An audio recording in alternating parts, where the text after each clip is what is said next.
ఏంటి, chat GPT వల్ల ఒక మంచి ప్రాణమే సేవ్ అయిందా? అవును, మీరు వింటుంది నిజమే. మీరు ఎలా షాక్ అయ్యారు? నేను ఇక్కడ ఫస్ట్ విన్నప్పుడు అంతే షాక్ అయ్యా.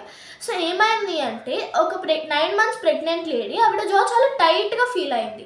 సో అప్పుడు చాట్ జీపీటీని అడిగితే ఒకసారి బ్లడ్ ప్రెషర్ని చెక్ చేసుకోమని రెస్పాండ్ అయింది. ఆవిడ ప్రెగ్నెంట్ లేడీ కాబట్టి కొంచెం హైయే వచ్చింది. అదే చాట్ జీపీటీ కూడా రెస్పాండ్ అయింది. తర్వాత ఏమైంది అంటే, చాట్ జీపీటీ ఇమీడియట్గా అంబులెన్స్కి కాల్ చేయమని రెస్పాండ్ అయింది. ఆవిడకి అప్పుడు ఏమైందో అర్థం కాలేదు. కానీ హాస్పిటల్కి వెళ్ళాక ఏం అర్థమైంది అంటే, ఆవిడకి ప్రీక్లాంప్సియా అనే డిసీజ్ ఎఫెక్ట్ అయింది. దానివల్ల బేబీ చాలా ర్యాపిడ్గా గ్రో అవుతుంది. సో ఏమన్నారు అంటే డాక్టర్స్, ఇమీడియట్గా డెలివరీ చేసేయాలి అని. So at the end both baby ఇంకా మదర్ సేవ్ అయ్యారు. సో ఒక్క నిమిషం కానీ లేట్ అయ్యి ఉంటే, లేదు అంటే అది జస్ట్ నార్మల్ పెయిన్ అని లైక్ దాన్ని జస్ట్ వదిలేసి ఉంటే బోత్ బేబీ ఇంకా మదర్ ప్రాణాలకి చాలా ప్రమాదం అయ్యింది. సో మనకి ఏమర్థమైంది అంటే, సో ఏఐ టెక్నాలజీకి కొన్ని ప్రోస్ ఉన్నాయి, ఇంకా కాన్స్ ఉన్నాయి, డిసడ్వాంటేజెస్ అండ్ డిసడ్వాంటేజెస్.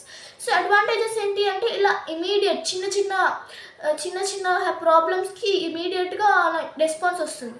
డిసడ్వాంటేజ్ ఏంటి అంటే, చాలా ఎక్కువగా వాడుకుని మన బ్రెయిన్ని తక్కువ వాడి దాన్ని ఎక్కువ వాడటం వల్ల మన బ్రెయిన్ షార్ప్నెస్ అనేది తగ్గుతూ వస్తుంది. సో ఈ ఏఐ టూల్స్ని ఎప్పుడు వాడాలి అంటే, మనకి ఏదైనా ఆన్సర్ ఇలాంటి హోమ్ రెమెడీస్కి కానీ, లేదు అంటే ఏదైనా ప్రాబ్లమ్ ఇలా ప్రెగ్నెంట్ లేడీస్ ఇలా ఇమీడియట్ హెల్ప్ కోసం ఇలా అడగాలి. కానీ ప్రతిదానికి ఏదైతే అసలు వాడద్దు. మరిన్ని వీడియోస్ కోసం please like, share and subscribe.